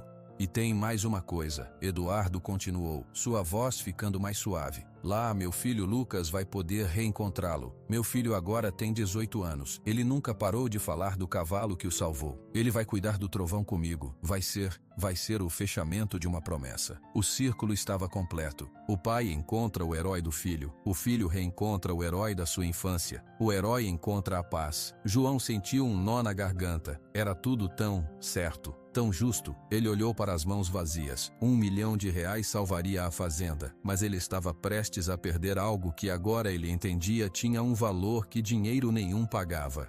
E a Santa Rita? João perguntou, sua voz fraca. Ah, sim, a sua parte. Eduardo pegou a pasta novamente. Do 1 milhão, nós vamos separar. Uma parte, como eu disse, é para os cuidados do trovão. Outra parte, suficiente, vai pagar todas as suas outras dívidas. Com o banco, com o mercado, com todo mundo. Eu posso ajudar a negociar para que tudo seja quitado. João quase caiu de joelhos. Seria a liberdade, o fim do pesadelo. E o que sobrar, finalizou Eduardo, fechando a pasta com um clique. Fica para você, João da Silva. Para você recomeçar, comprar sementes boas, consertar as cercas, pagar os salários em dia, fazer a Santa Rita voltar a ser o que era. Honrar a memória do seu pai. Era mais do que um acordo de venda. Era um plano de redenção para todos. Para Trovão, para João, até para a própria terra. Dona Isaura bateu a bengala no chão, satisfeita. Isso sim é um negócio de homem de verdade. Não é venda, é conserto. Conserto do passado com o futuro. A multidão concordou com murmúrios de aprovação. Até Moisés, o gozador, acenou com a cabeça, sem conseguir encontrar uma piada para fazer. A história era grande demais para gracejos. João olhou para Trovão. O cavalo olhou de volta. Dessa vez, João não via um problema. Via um espelho. Via seu próprio abandono, seu próprio cansaço. E via na oferta de Eduardo uma chance de recomeço para os dois. Ele estendeu a mão direita, calejada e trêmula, para Eduardo. Está feito, disse João. E 2 lágrimas grossas finalmente escaparam e rolaram pelo seu rosto, limpando trilhos na poeira. Leve ele. Cuide bem dele, por favor. Eduardo apertou a mão de João com força. Eu juro, com a minha vida. O acordo estava selado, não com um contrato, mas com um aperto de mão e uma promessa diante de testemunhas. O sol estava começando a se pôr, pintando o céu de laranja e roxo. O dia longo e transformador chegava ao fim. As pessoas aos poucos começaram a se dispersar, cada uma levando uma parte daquela história para contar. Eduardo se virou para Arnaldo. O senhor pode me ajudar a preparar o trovão para a viagem? Meu jipe tem um reboque adaptado para cavalos. É confortável.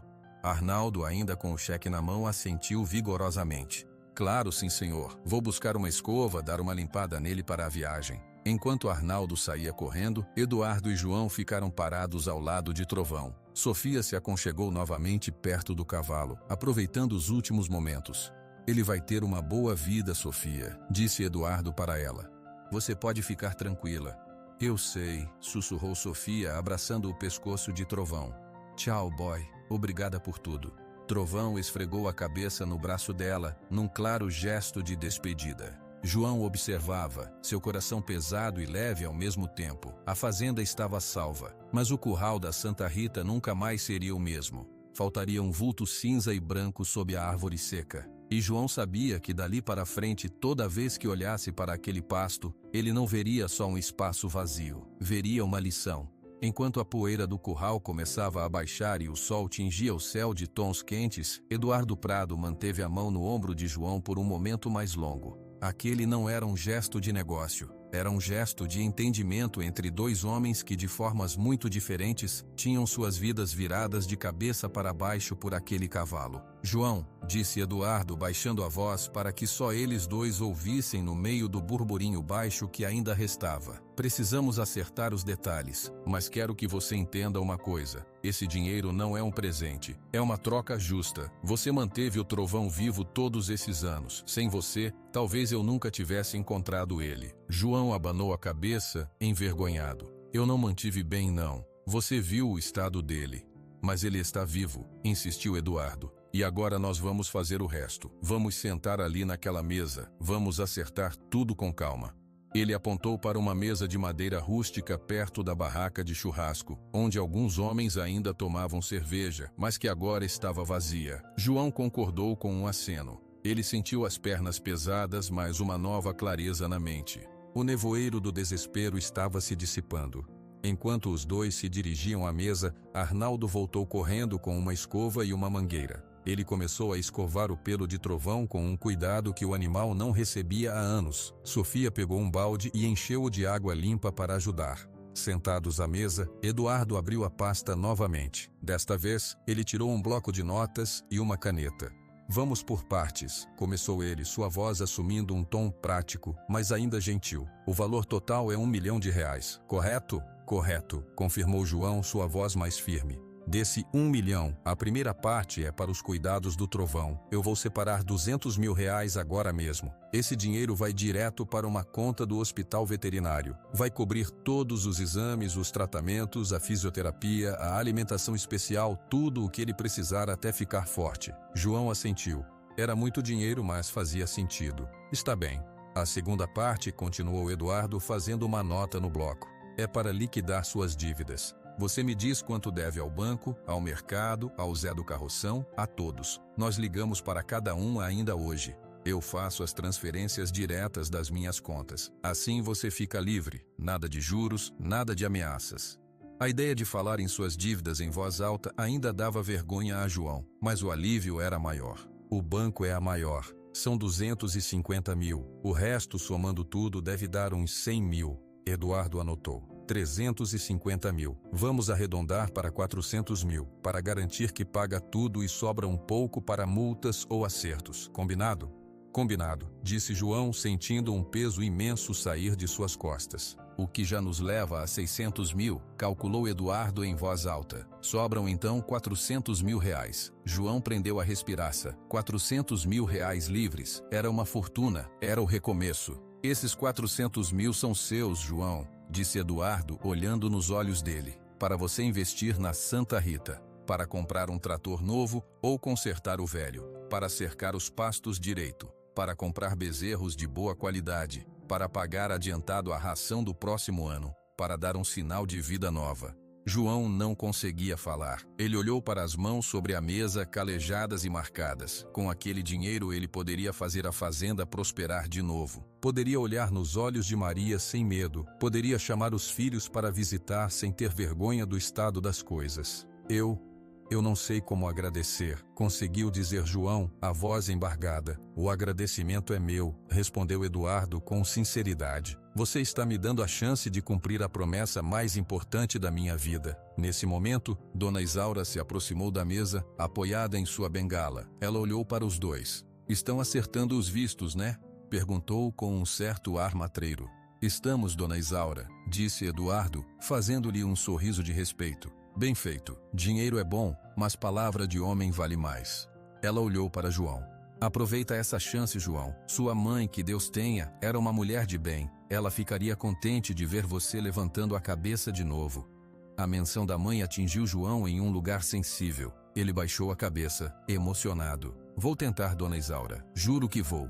Enquanto isso, do outro lado do pátio, Arnaldo e Sofia terminavam de cuidar de Trovão. O cavalo estava visivelmente mais limpo. O pelo, ainda opaco, parecia mais assentado. Ele bebeu água longamente do balde que Sofia segurou para ele. Você vai para um lugar muito bom, Sofia sussurrou, passando a mão na testa dele. Vai conhecer o menino que você salvou. Vai ser feliz. Trovão esfregou o focinho no braço dela, como se dissesse obrigado. Arnaldo observava a cena, seu rosto sério. Ele se aproximou de Sofia. Você fez uma coisa muito grande hoje, menina. Muito grande mesmo. Sofia olhou para ele. Eu só falei a verdade, seu Arnaldo. Pois é, a verdade às vezes é a coisa mais difícil de falar.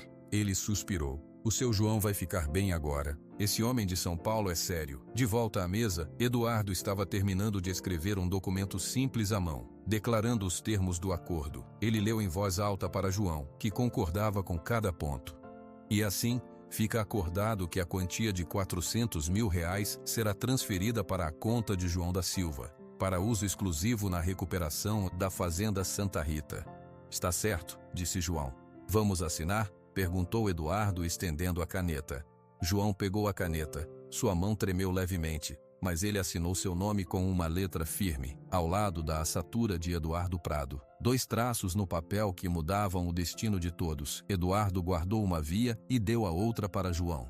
Amanhã de manhã o dinheiro estará na sua conta, as dívidas estarão pagas, e eu e o Trovão estaremos a caminho de São Paulo. João olhou para o documento, depois para o cavalo. Posso me despedir dele?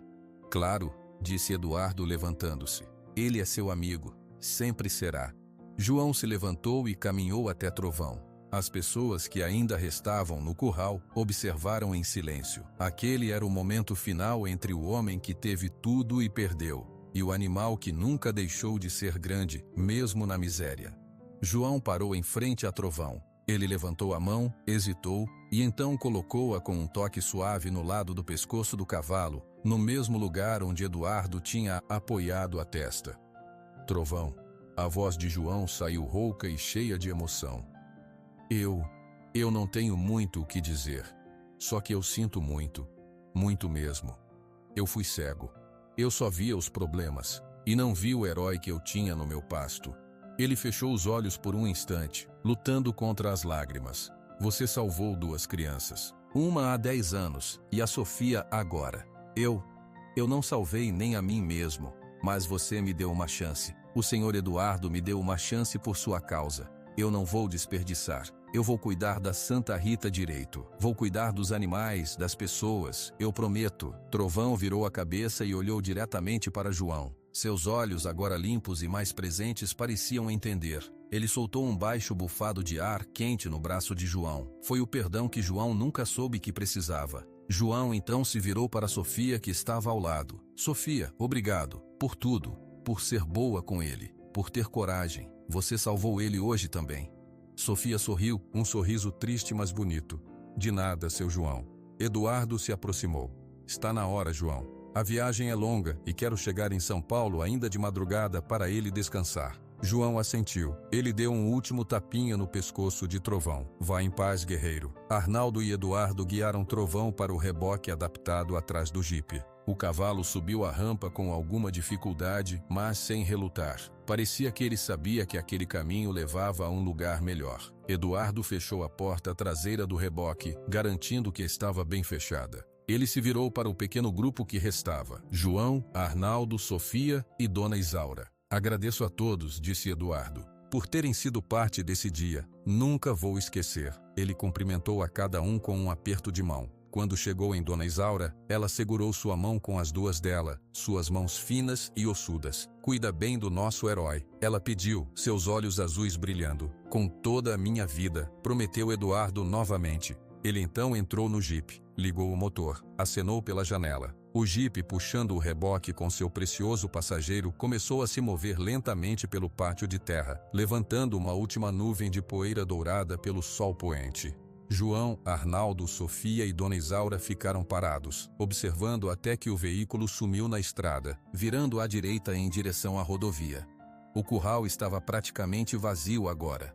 O silêncio era total, quebrado apenas pelo som de alguns pássaros no fim da tarde. Dona Isaura foi a primeira a falar. Bom, história contada, herói encontrado, futuro consertado. Ela bateu a bengala no chão. Agora essa velha precisa de um chá. E vocês precisam voltar para casa. Amanhã é um novo dia, com trabalho. Ela começou a caminhar devagar em direção à saída. Arnaldo a seguiu, oferecendo o braço para ajudá-la. João ficou para trás por um momento, olhando para o espaço vazio onde o reboque tinha estado. Sofia ficou ao lado dele. Ele vai ficar bem, seu João, disse a menina. João olhou para ela e colocou uma mão pesada no seu ombro. Eu sei, Sofia, e a gente também vai. Vamos lá. Vou te levar até seu pai. Eles saíram do curral juntos. O portão de madeira rangeu quando João o fechou atrás de si. O leilão tinha acabado, mas para João da Silva, uma nova vida, mais difícil, mas mais honesta, estava apenas começando. E em algum lugar na estrada para São Paulo, dentro de um reboque confortável, um cavalo ruão fechou os olhos e descansou, finalmente em paz, rumo ao reencontro que todos esperavam há uma década. A luz do entardecer dourado iluminava a estrada que ligava Uberaba ao resto do mundo. Dentro do reboque acoplado ao jipe, Trovão equilibrava-se com as 4 patas bem firmes no piso de borracha antiderrapante. O motor roncava baixo, um som constante e diferente de tudo que ele estava acostumado. Mas não era um som assustador, era um som de movimento, de mudança. Eduardo Prado dirigia com as duas mãos no volante, seus olhos fixos na pista, mas sua mente estava no reboque atrás. A cada curva suave, ele diminuía a velocidade ainda mais. A cada buraco na estrada, ele desviava com cuidado. Não era apenas uma carga preciosa, era um passageiro de honra. Depois de 1 hora de viagem, com o céu já escuro, ele parou em um posto de combustível. Desceu e foi até a parte de trás. Abriu a pequena janela de ventilação do reboque. "Tudo bem aí, guerreiro?", perguntou ele baixinho. Dentro, Trovão voltou a cabeça na direção da voz. Seus olhos refletiram a luz do posto. Ele bufou suavemente. "Vamos parar mais um pouquinho. Você precisa beber água." Eduardo encheu um balde com água fresca e o colocou dentro do reboque por uma abertura especial. Trovão cheirou a água e depois bebeu longamente. Enquanto o cavalo bebia, Eduardo ficou ali, apenas observando. Ainda era difícil acreditar. Depois de 10 anos, o fantasma estava ali, materializado, bebendo água num posto de estrada. Seu celular vibrou no bolso. Era Lucas. "Pai?" A voz do filho, agora de um adulto jovem, saiu cheia de ansiedade. "E aí, alguma notícia?" Eduardo sorriu. Ele tinha ligado para Lucas mais cedo, apenas dizendo que tinha um possível e que iria verificar. Não queria criar expectativas. "Lucas", Eduardo começou, sua voz embargada. "Senta aí." "Pai, pelo amor de Deus, fala. Você encontrou alguma coisa no leilão?" "Eu encontrei, filho. Eu encontrei ele." Do outro lado da linha, houve um silêncio absoluto. Depois, um ruído que parecia um suspiro preso, seguido de um choro abafado. É ele mesmo? Tem certeza?" A voz de Lucas saiu trêmula e infantil, como a do menino de 8 anos. "Tem a cicatriz, a mesma da foto. E Lucas? Ele me reconheceu. Ou algo parecido." Ele chorou. O choro do outro lado da linha ficou mais forte. "Onde ele está? Como ele está?" "Ele está comigo, no reboque. Estamos indo para São Paulo, direto para a clínica do Dr. Augusto. Ele está magro, muito magro, e manca de uma pata traseira, mas está vivo, Lucas, e agora ele vai ficar bem. Eu vou aí, agora mesmo, pego um voo." "Não, filho, fica, cuida de tudo aí na chácara, prepara o lugar dele. Nós vamos chegar de madrugada, você vai ver ele amanhã, no hospital. Vai ser melhor, ele vai estar mais descansado." Lucas relutou, mas concordou. "Tá bom, pai, mas me manda uma foto, por favor." Eduardo sorriu. "Pode deixar." Ele desligou, abriu a câmera do celular e iluminou o interior do reboque com a lanterna. Trovão ergueu a cabeça, seus olhos brilhando na luz. Eduardo tirou uma foto. Na imagem, o cavalo parecia calmo, sério. Ele enviou para Lucas. A resposta veio em segundos. Uma série de emojis de coração e lágrimas. E uma mensagem. "É ele. É o mesmo olhar. Obrigado, pai." Eduardo sentiu um nó na garganta. 10 anos. Valeram cada segundo. A viagem continuou pela noite. Eduardo parou mais 2 vezes para checar Trovão e oferecer água. O cavalo parecia entender aquele ritual. Ele aceitava a água e, na última parada, até aceitou um punhado de alfafa que Eduardo tinha comprado no posto. Enquanto dirigia sob as estrelas, Eduardo pensou em João, no rosto arrependido do fazendeiro, na menina Sofia, cuja coragem tinha mudado tudo, na velha Isaura, guardiã das memórias. O leilão tinha começado como um lugar de fim e se transformou em um lugar de recomeços. Para todos. O sol já estava nascendo quando o jipe chegou à capital paulista e entrou no portão moderno do Hospital Veterinário Equino Special Care. O Dr. Augusto, um homem de jaleco branco, já os esperava com uma equipe. Eduardo desceu do carro, seu corpo dolorido da viagem, mas seu espírito alerta. "Eduardo, meu amigo", cumprimentou o veterinário. "Esse é o famoso herói?" "Esse é ele, Augusto, o Trovão." A equipe abriu o reboque com cuidado. Trovão hesitou por um momento, assustado com as novas luzes, os novos cheiros, os sons da cidade. Mas a voz calma de Eduardo o acalmou. "Vamos, boy. Essas pessoas vão te ajudar." Trovão desceu a rampa, mancando visivelmente. O Dr. Augusto observou o animal e seu rosto profissional ficou sério. "Ele está muito desgastado, mas os olhos são bons. Vamos fazer uma avaliação completa." Nos 3 dias seguintes, Trovão passou por uma bateria de exames. Raio-X, ultrassom, exames de sangue. Eduardo ficou em um hotel próximo e visitava o cavalo várias vezes ao dia. Levava maçãs, falava com ele, contava sobre Lucas. No terceiro dia, o Dr. Augusto chamou Eduardo para uma conversa. As notícias são boas, Eduardo. A pata dele tem uma artrose severa, uma lesão antiga que nunca foi tratada. E ele está com uma deficiência nutricional grande, mas o coração dele é forte. Os pulmões estão bons, não há doenças terminais. Eduardo sentiu um alívio imenso. E a pata? Nós podemos tratar. Vamos começar com anti-inflamatórios, suplementos para as articulações e fisioterapia a laser. Ele nunca vai galopar como um potro, mas acredito que podemos fazer com que ele ande sem dor. E com a alimentação correta ele vai ganhar peso e o pelo vai voltar a brilhar. Faça tudo o que for necessário, Augusto. Dinheiro não é problema. Já sei, o veterinário sorriu. Para você, nunca foi. Na manhã do quarto dia, Eduardo recebeu uma visita. Ele estava na sala de espera da clínica quando a porta se abriu. Era Lucas. O garoto de 18 anos era alto como o pai, mas seu rosto ainda tinha a doçura da infância. Seus olhos estavam ansiosos. Pai. Eduardo se levantou e abraçou o filho forte. Ele está no boxe de recuperação. Vamos.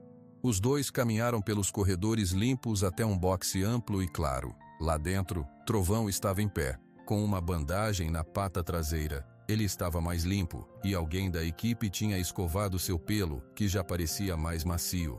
Lucas parou na porta. Seus olhos se encheram de lágrimas instantaneamente. Ele levou a mão à boca. Meu Deus, ele sussurrou. Ele entrou no boxe devagar. Trovão virou a cabeça. Ele observou o jovem alto que se aproximava. Lucas parou a 1 metro de distância, tremendo. Oi, Trovão. A voz de Lucas saiu quebrada. Lembra de mim? Trovão ficou parado, olhando. Seus olhos percorreram o rosto de Lucas. E então, ele deu um passo à frente. Um passo pequeno e cuidadoso. Ele esticou o pescoço e cheirou o rosto de Lucas. Cheirou suas mãos. Lucas fechou os olhos, as lágrimas escorrendo livremente. Trovão então esfregou suavemente a testa no peito do jovem, exatamente como fazia com o menino de 8 anos, há uma década, atrás do hotel. Foi o sinal.